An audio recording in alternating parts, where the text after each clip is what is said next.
हिंदी की प्रतिष्ठित, ख्याति प्राप्त और सशक्त कथाकार पुष्पा सक्सेना जी की लिखी हुई कहानी सुनिए, पंख कटी चिड़िया।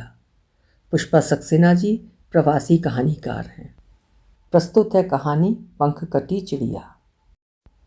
माँ जी, क्या ये चिड़िया मर जाएगी? शीलो के उस अजीब सवाल को सुनकर मम्मी खींच उठी थीं। अभी चंद घंटे पहले वे उस नए घर में पहुंचे हैं और इस लड़की ने काम में मदद देने की जगह उल्टे सीधे सवाल पूछने शुरू कर दिए। तारा ने उसकी आदत खराब कर दी थी। उसके हर सवाल का जवाब देना तारा को जरूरी लगता। उल्टा वो उन्हें भी समझाती। मम्मी, आप जानती नहीं, शीलो बहुत बुद्धिमान लड़की है। इसकी जिज्ञासा शांत न की गई तो इसकी प्रतिभा व्यर्थ जाएगी। हम इसे तराश सकते हैं, इसकी प्रतिभा चमका सकते हैं। कितना चैलेंजिंग काम है ना मम्मी। अब भला शीलो के सवाल की कोई तुक है? वो क्या अंतर्यामी है जो बता दें चिड़िया कब मरेगी? उनकी झुंझलाहट वाजिब ही थी। चुप रह वरना थप्पड़ लगाऊंगी, दिमाग चाट डालती है। ये नहीं कि घर बुहार डाले, फालतू बात किए जा रही है। शीलो की आकुल दृष्टि का अनुसरण करता राजीव उसकी बात समझ गया था।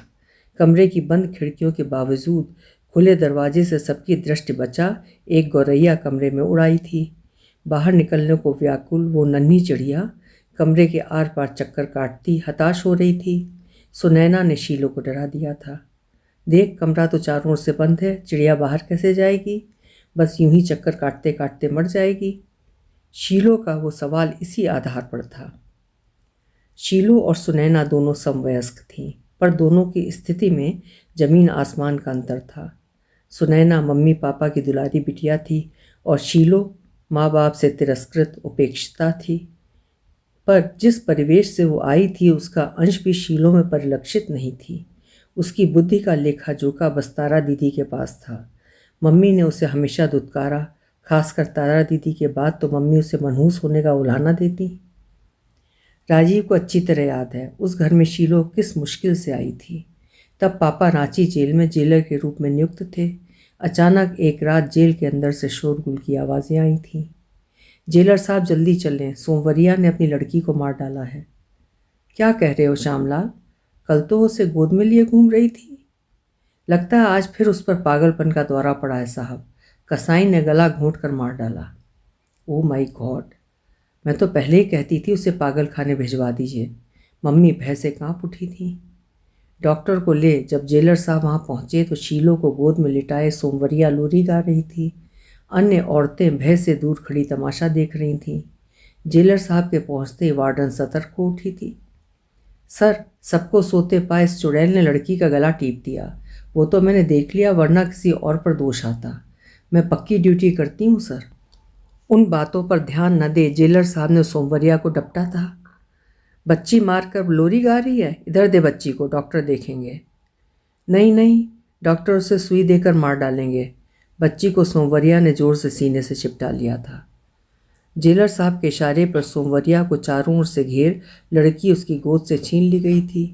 सोमवरिया बेटी पाने के लिए चीखती जा रही थी। बच्ची को दरी पर लेटाकर डॉक्टर ने उसकी नब्ज थामी थी। सचमुच लड़कियों की जान बड़ी सख्त होती है। गला घोटे जाने के बावजूद उसकी सांसें बच रही थीं।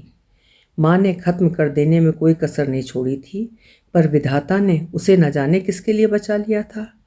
उसके जीवित बच जाने पर सभी को आश्चर्य था। बच्ची को अस्पताल में भर्ती करा दिया गया। जेलर साहब ने रिपोर्ट दे दी थी। उस 6 वर्ष की बच्ची को माँ के पास रखना खतरनाक है। डॉक्टर के सर्टिफिकेट पर सोमवरिया को पागलखाने भिजवा दिया गया था। जाते समय वो दहाड़े मार मार कर रोई थी। बेटी को छोड़ते उसका सीना फटा जा रहा था। उस दृश्य को देखती तारा दीदी की आंखें भर आई थीं। इसे किस दंड के लिए जेल की सजा भुगतनी पड़ रही है पापा? अपनी सास के सिर पर मसाला पीसने वाली सिल दे मारी थी, वहीं ढेर हो गई थी बेचारी। पापा की उस जानकारी ने तारा दीदी के कहानीकार को जगा दिया था। खोज पड़ताल के बाद उन्हें जो जानकारी मिली उसने उनके मन में सोमवरिया के प्रति सहानुभूति जगा दी थी। जानते हो राजीव, सोमवरिया की सास कितनी दुष्ट औरत थी। बेटे पर अपना एक छत्र अधिकार जमाए रखने के लिए उसने क्या कुछ नहीं किया। बेटा बहू के पास ना जाए इसके लिए वो खुद बेटे को दूसरी औरतों के पास जाने को उकसाती थी। भला कौन विश्वास करेगा राजीव कि अपने बेटे को पाप के रास्ते ढकेलने के लिए उसकी अपनी माँ जिम्मेवार हो सकती है? गुस्से में ऐसी सास को मार डालना क्या पाप है भैया? उस उम्र में राजीव को दीदी की वो बातें समझ में नहीं आती थी। दीदी से बात करने वाला राजीव ही तो बच रहा था। मम्मी के पास घर के कामों के बाद बात करने का समय ही नहीं रहता था। पापा का रास्ता क्या होता है, ये बातें भी राजीव की बाल बुद्धि से परे थीं। तारा दीदी अक्सर शीलो से मिलने अस्पताल जाती थी। वो छोटी बच्ची अस्पताल में सबकी बिटिया बन गई थी। सबका स्नेह पा उसका चेहरा चमकने लगा था। तारा दीदी हमेशा उसके लिए चॉकलेट टॉफ़ियाँ ले जाती थीं। समय बीतता गया। नन्ही शीलो 10 वर्ष की हो गई। अंततः दीदी ने मम्मी के सामने अपनी बात रखी थी। मम्मी, हम शीलो को अपने घर ले आएं? क्या बकवास करती है, तेरा दिमाग तो नहीं फिर गया? पहले तुम सब ने कम परेशान रखा है, जो एक और बला लाना चाहती है। मम्मी नाराज़ हो उठी थी। मम्मी, वो तुम्हें बिल्कुल परेशान नहीं करेगी। तुम तो जानती हो माँ उस अस्पताल में कैसे खतरनाक मुजरिम रहते हैं। उन्हें गंदी बीमारियाँ हो सकती हैं। ये छोटी लड़की अगर उनके रोग पा गई तो उसका क्या होगा? मम्मी, मैं शीलो की पूरी जिम्मेवारी लेती हूँ, बस तुम एक बार हाँ कर दो माँ। तारा दीदी लाड़ से मम्मी को माँ कहा करती थी। ना बाबा, मुझे ये बात कतई मंजूर नहीं। हत्यारिन माँ की बेटी को मैं इस घर में नहीं ला सकती। वैसे भी वो मनहूस है। इस जेल में उसका जन्म हुआ है, ना जाने किसका पाप है। खून का असर तो रहता ही है ना। मम्मी की ना को हाँ में बदलना कठिन काम था, पर तारा दीदी उस कला में निपुण थी। एक दिन जेल के अस्पताल में मम्मी को रोगियों को मिठाई फल बांटने जाना था। तारा दीदी ने इस अवसर का फ़ायदा उठाया था। सुनैना की पुरानी फ्रॉक पहने शीलो ने स्टेज पर मम्मी को गुलदस्ता दे हाथ जोड़ दिए थे। तारा दीदी ने उसे इस कार्य के लिए पूरी ट्रेनिंग दी थी।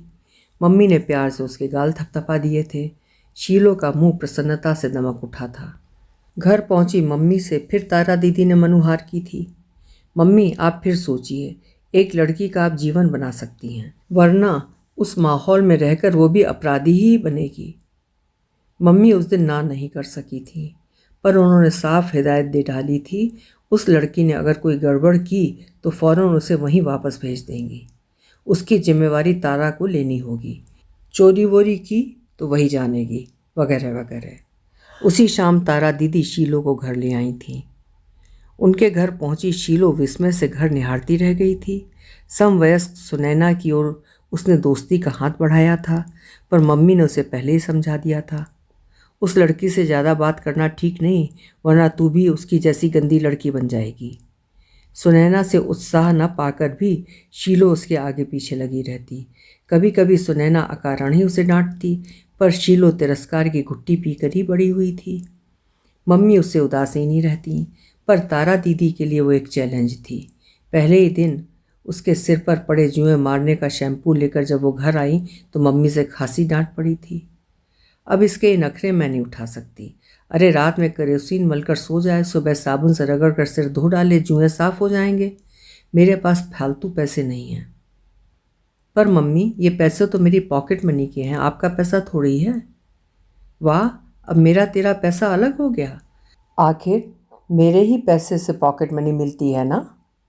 मम्मी बड़बड़ाती गई और तारा दीदी हंसकर टालती गई। 2-3 दिनों में ही शीलो का चेहरा निखर आया था। तारा दीदी ने जब उसे पढ़ाना शुरू किया तो फिर मम्मी से डांट खाई थी।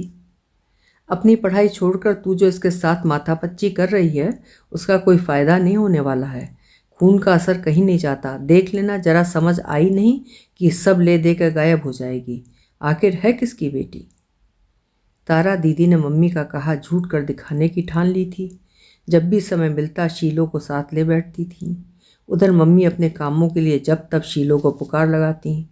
हाथ में पेंसिल लिए शीलो जब मम्मी का हुक्म बजाने पहुंचती तो हाथ में पकड़ी पेंसिल देखते उनका पारा आसमान में चढ़ जाता। हमारे यहाँ तो स्कूल खुल गया है, जब देखो तब पढ़ाई चल रही है। सबकी रोटी बनाने को मैं ही रह गई हूँ। चल जल्दी से मसाला पीस। शीलो के हाथ से पेंसिल छीन मम्मी उसे काम में जुटा देती। कभी कभी राजीव उस लड़की का जीवट देख ताज्जुब में पड़ जाता। उतनी छोटी लड़की एक साथ इतने काम कैसे निपटा लेती है। मम्मी की डांट फटकार का उस पर जैसे कोई असर नहीं होता। मम्मी का हर हुक्म वो पूरी निष्ठा से निभाती और तारा दीदी का दिया होमवर्क भी वो जाने कब निपटा डालती। उसकी बुद्धि का लोहा तो पापा तक ने माना था। 2 वर्षों में ही उसने छोटे छोटे वाक्य लिखने पढ़ने सीख लिए थे। सुनैना उसे चिढ़ाती, पढ़ना लिखना सीख कर अपनी माँ के पास चिट्ठी लिखेगी, जेल का पता तो याद है ना। उस तीखी बात पर शीलो की आंखें भर आती। माँ की छवि उसके नन्हे मानस में गड्ढमड्ढ थी। कभी उसे सीने से चिपकाए लोरी गाती माँ, तो कभी उसकी गर्दन दबाती हत्यारिन माँ। सुनैना के पास उसे दुखी करने का यही तीखा हथियार था, जिससे वो उसे जब तब घायल करती रहती। पिछले 3-4 वर्ष उसने माँ को देखे बिना बिताए थे, पर जैसे जैसे शीलो समझदार होती जा रही थी, माँ के प्रति उसका लगाव बढ़ता जा रहा था। शायद इसके लिए तारा दीदी जिम्मेदार थी। उन्होंने शीलो की माँ का दुख शीलो को समझाया था। शीलो समझ गई उसकी माँ अपराधी नहीं है। एक दिन जब शीलो ने जेल जा माँ से मिल जाने की बात कही तो मम्मी चिढ़ गई थी। खाएगी यहाँ का और गुड़ गाएगी माँ का। हत्यारिन माँ का इतना दुलार है, ठीक ठाक माँ होती तो जाने क्या करती। मम्मी प्लीज़, आप ऐसी बातें मत किया कीजिए, she will be badly hurt. Tara दीदी ने विरोध किया था। ऐसी की तैसी, अरे इतना ही गुमान है तो हमारे यहाँ टुकड़ों पर क्यों पड़ी है। उस रात तारा दीदी के लाख मनाने पर भी शीलो ने खाना नहीं खाया था। मम्मी को दीदी की शीलो से बनवार नहीं भाई थी। 10 वर्ष की उम्र में ही शीलो बेहद समझदार हो गई थी। वो दूसरों की दया पे आश्रित है, ये बात मम्मी उसे जब तब जताती रहती थी। तारा दीदी का स्नेह ना मिलता तो शायद वो लड़की पहले ही खत्म हो जाती। तारा दीदी के स्नेह ने उसे नया जीवन दिया था।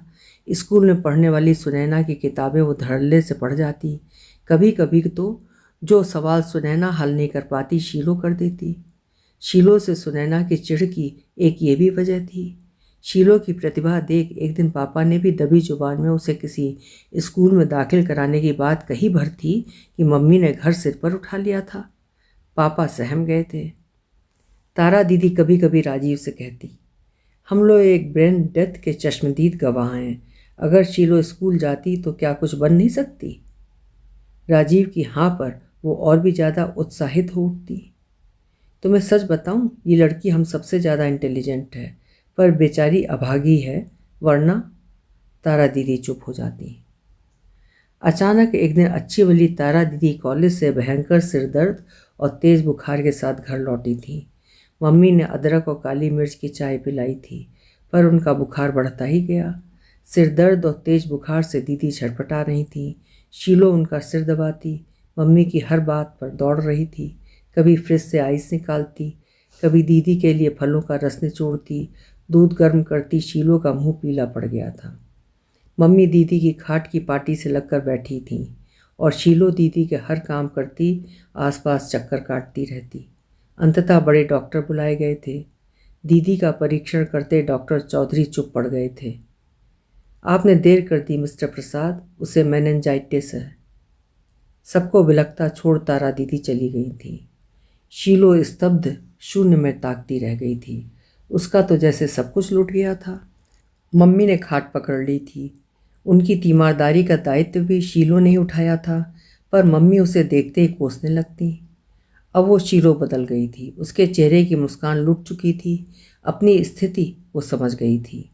मम्मी की जली कटी वो तारा दीदी के सहारे सहज भाव से सह पाती थी, पर अब वो सचमुच दूसरों की दया पर निर्भर थी।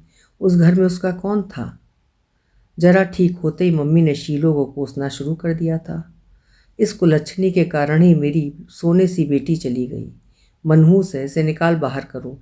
जिसके पास रहेगी उसे ख़त्म कर डालेगी। पापा समझाते, तारा का इससे कितना प्यार था, इसे निकाल देंगे तो उसकी आत्मा दुख पाएगी। मम्मी के मन में न जाने क्यों ये विश्वास जम गया था कि तारा दीदी की मौत की जिम्मेदार शीलो है। मम्मी के सारे कुवचन सुनती शीलो सिर झुकाए घर के सारे काम निपटाती जाती थी। एक बात जरूर थी, तारा दीदी के बाद उसने कभी अपनी कॉपी किताब नहीं छुई। एक दिन सुनैना ने कहा भी था, तू अब पढ़ती नहीं शीलो। क्या करूँगी पढ़कर। शीलो की सपाट आंखों में तारा दीदी की मौत प्रतिबिंबित थी। पढ़ लिख जाएगी तो तेरा ही भला होगा, पापा ने समझाना चाहा था, पर शीलो ने अपनी किताबों को हाथ नहीं लगाया था।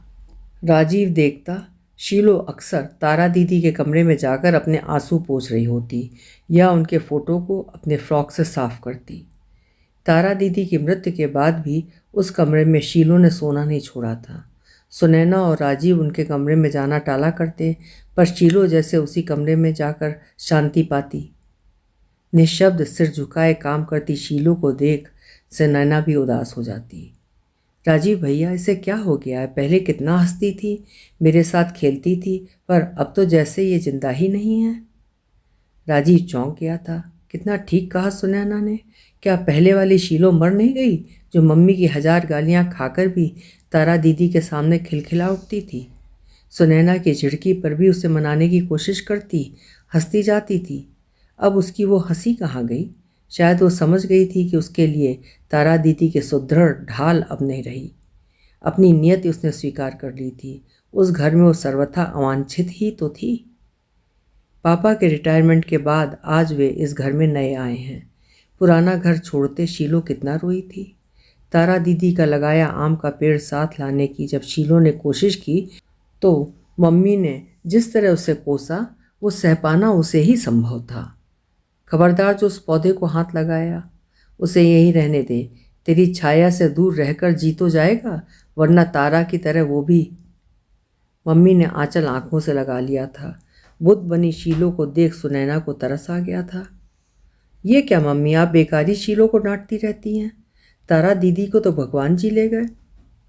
चुप रह, बड़ी आई इसकी हिमायत करने वाली। देख लेना, इसकी वजह से एक दिन मैं भी चली जाऊंगी, तब खुशी होगी तुझे। उस घर को छोड़ते समय शीलो ने पापा से कहा था उसे उसकी माँ के पास पहुँचा दिया जाए। पापा चुप रह गए थे। कुछ ही दिन पहले खबर आई थी सोमवरिया को पागलपन के दौरे बहुत बढ़ गए हैं, उसे जंजीरों से बांध कर रखना पड़ता है। शीलो से बस उन्होंने यही कहा था, तेरी माँ को इलाज के लिए बाहर के अस्पताल भेजा गया है, ठीक होते ही पहुँचा दूंगा। क्या हुआ अम्मा को? शीलो की बड़ी बड़ी आंखों में चिंता उभर आई थी। राजीव ने पापा से सब जान सुन लिया था। शीलो को उसके पिता के पास भी तो भेजा जा सकता है पापा, उसका कोई पता तो आपके पास होगा ना? उसी के गांव के आदमी से पता लगा था, उसने दूसरी शादी कर ली, ये शहर छोड़कर कहीं और जा बसा है। नालायक, बेटी को जेल में सड़ने को छोड़ खुद मौज उड़ा रहा है। सोमवरिया ने अपराध तो गुस्से में किया, उसके साथ ज्यादती की गई थी, फिर क्यों उसे दंड दिया गया पापा? कानून हर बात सबूत के आधार पर देखता है। सास के सिर पर उसने पत्थर मारा, ये सपने देखा, पर क्यों मारा इसकी गवाही कौन देता? आप उसके लिए कुछ कर नहीं सकते पापा? करता जरूर कर सकता था, उसके अच्छे व्यवहार के लिए सज़ा कम करने की बात कहता, पर पति और सास के व्यवहार ने उसे इस कदर तोड़ दिया था कि वो अपना आपा ही भुला बैठी। पहले आवेश में चीखती चिल्लाती रही, उसके उस आक्रोश को पागलपन कहा गया, और अब वो सचमुच पागल है। सोमवरिया की उस स्थिति में पापा भी कुछ कर पाने में असमर्थ थे।